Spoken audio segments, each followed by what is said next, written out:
I moved to America 12 years ago with my wife, Terry, and our 2 kids. Actually, truthfully, we moved to Los Angeles. Thinking we were moving to America, but anyway, it's a short plane ride from Los Angeles to America. I got here 12 years ago, and when I got here, I was told various things, like Americans don't get irony. Have you come across this idea? It's not true. I've traveled a whole length and breadth of this country. I have found no evidence that Americans don't get irony. It's one of those cultural myths, like the British are reserved. I don't know why people think this. We've invaded every country we've encountered. But it's not true Americans don't get irony, but I just want you to know that that's what people are saying about you behind your back. You know, when you leave living rooms in Europe, people say, thankfully, nobody was ironic in your presence. But I knew that Americans get irony when I came across that legislation, No Child Left Behind. Because whoever thought of that title gets irony. Don't they?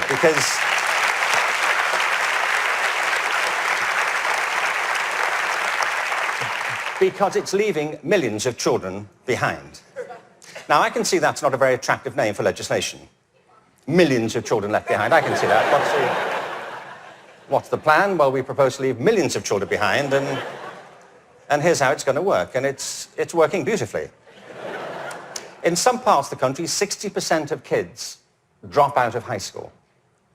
In the Native American communities, it's 80% of kids. If we halved that number, one estimate is it would create a net gain to the US economy over 10 years of nearly $1 trillion. From an economic point of view, this is good math, isn't it? That we should do this. It actually costs an enormous amount to mop up the damage from the dropout crisis. But the dropout crisis is just the tip of an iceberg. What it doesn't count are all the kids who are in school but being disengaged from it, who don't enjoy it, who don't get any real benefit from it. And the reason is not that we're not spending enough money. America spends more money on education than most other countries. Class sizes are smaller than in many countries.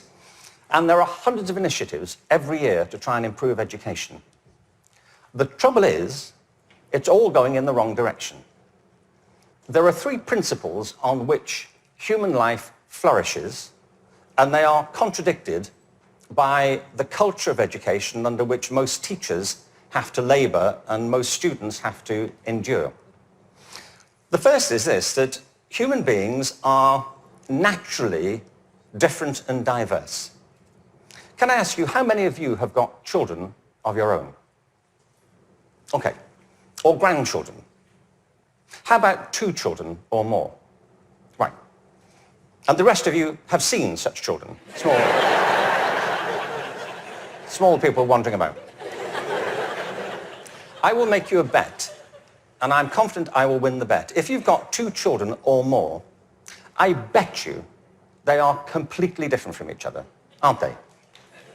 Aren't they? You would never confuse them, would you? Like, which one are you? Remind me. You know, your mother and I are going to introduce some colour-coding system so we don't get confused. Education under No Child Left Behind is based on not diversity, but conformity. What schools are encouraged to do is to find out what kids can do across a very narrow spectrum of achievement.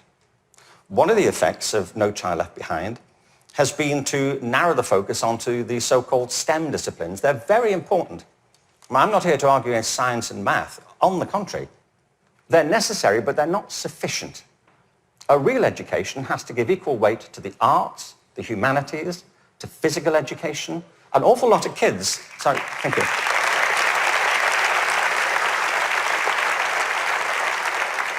One estimate in America currently is that something like 10% of kids getting on that way are being diagnosed with various conditions under the broad title of attention deficit disorder, ADHD. I'm not saying there's no such thing. I just don't believe it's an epidemic like this. If you sit kids down hour after hour doing low-grade clerical work, don't be surprised if they start to fidget, you know.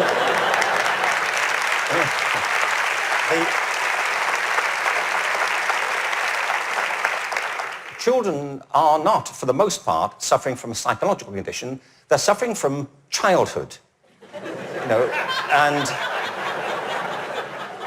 and I know this because I spent my early life as a child. I went through the whole thing. And kids prosper best with a broad curriculum that celebrates their various talents, not just a small range of them. And by the way, the arts aren't just important because they improve math scores. They're important because they speak to parts of children's being which are otherwise untouched. The second... Thank you. The second principle that drives human life and flourishing is curiosity. If you can light the spark of curiosity in a child, they will learn without any further assistance very often. Children are natural learners. It's a real achievement to put that particular ability out or to stifle it.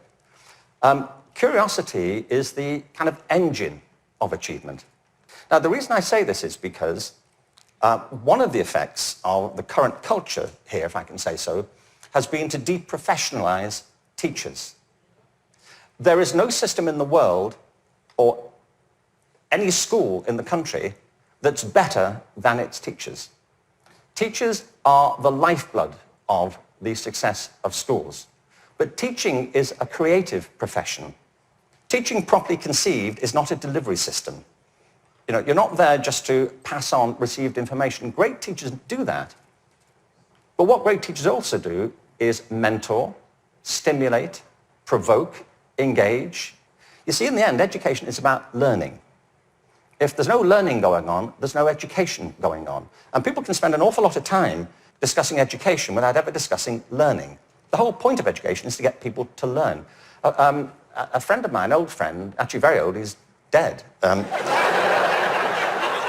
That's as old as it gets, I'm afraid. So,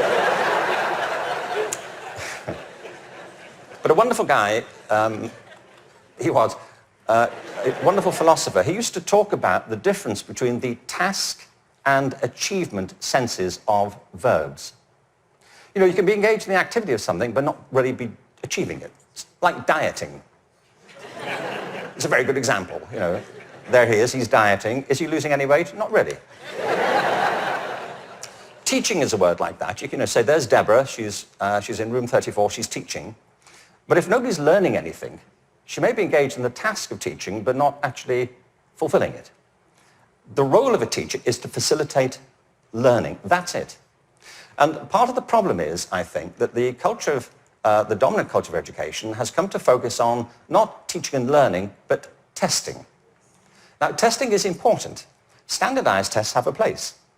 But they should not be the dominant culture of education. They should be diagnostic. They should help. You know, if I go for a medical examination, I want some standardized tests. I do. You know, I want to know what my cholesterol level is compared to everybody else's on a standard scale. I don't want to be told on some scale my doctor invented in the car. You know, your cholesterol is what I call level orange. Really? Is that good? We don't know. But all that should support learning. It shouldn't obstruct it, which of course it often does. So in place of curiosity, what we have is a culture of compliance.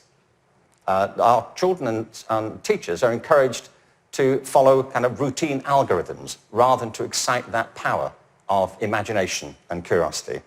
And the third principle is this, that human life is inherently creative. It's why we all have different resumes. We create our lives and we can recreate them as we go through them. It's the common currency of being a human being. It's why human culture is so interesting and diverse and dynamic. I mean, other animals may well have imaginations and creativity, but it's not so much in evidence, is it, as ours. I mean, you may have a dog, you know, and your dog may get depressed. but it doesn't listen to Radiohead, does it? And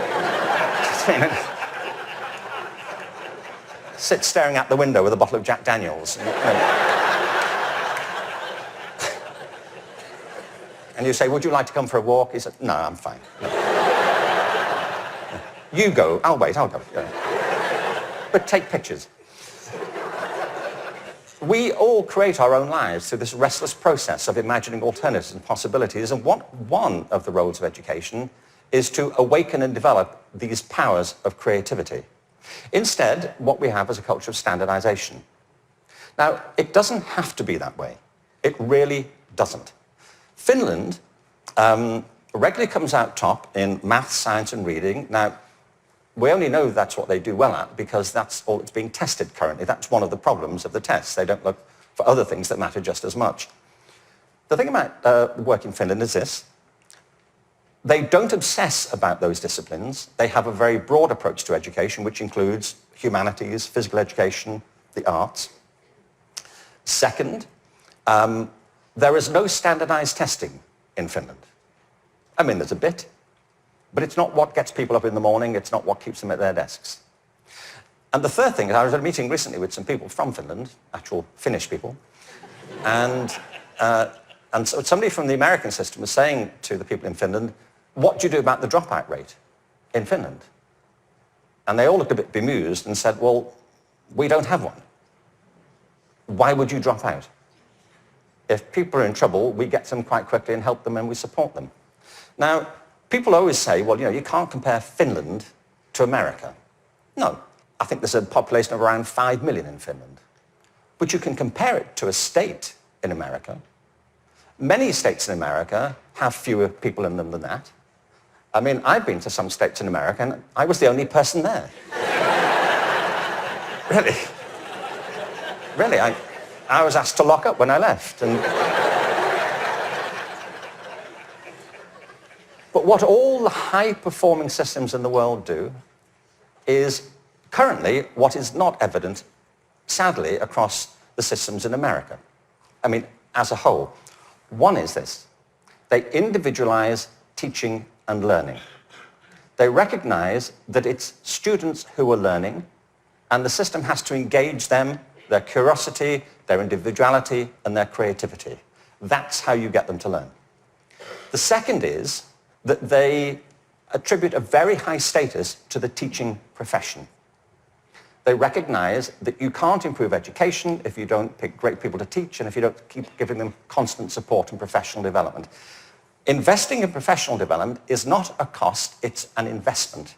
And every other country that's succeeding well knows that, whether it's Australia, Canada, South Korea, Singapore, Hong Kong, or Shanghai. They know that to be the case. And the third is they devolve responsibility to the school level for getting the job done. You see, there's a big difference here between going into a mode of command and control in education. That's what happens in some systems. Central governments decide or state governments decide, they know best and they're going to tell you what to do. The trouble is that education doesn't go on in the committee rooms of our legislative buildings. It happens in classrooms and schools. And the people who do it are the teachers and the students. And if you remove their discretion, it stops working. You have to put it back to the people.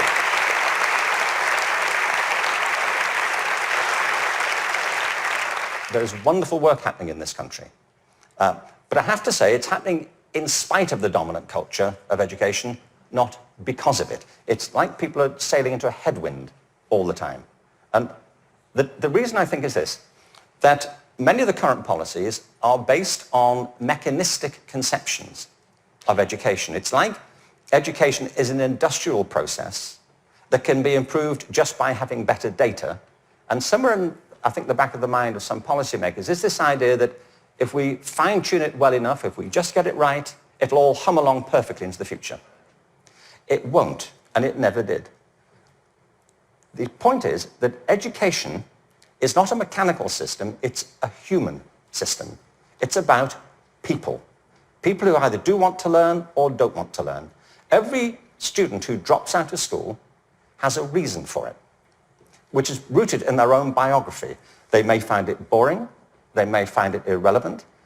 They may find that it's at odds with the life they're living outside of school. There are trends, but the stories are always unique. I was at a meeting recently in Los Angeles they're called alternative education programs. These are programs designed to get kids back into education. They have certain common features. They're very personalized. They have strong support for the teachers, close links with the community, and a broad and diverse curriculum, and often programs which involve students outside school as well as inside school. And they work. What's interesting to me is these are called alternative education. You know? And all the evidence from around the world is if we all did that, there'd be no need for the alternative.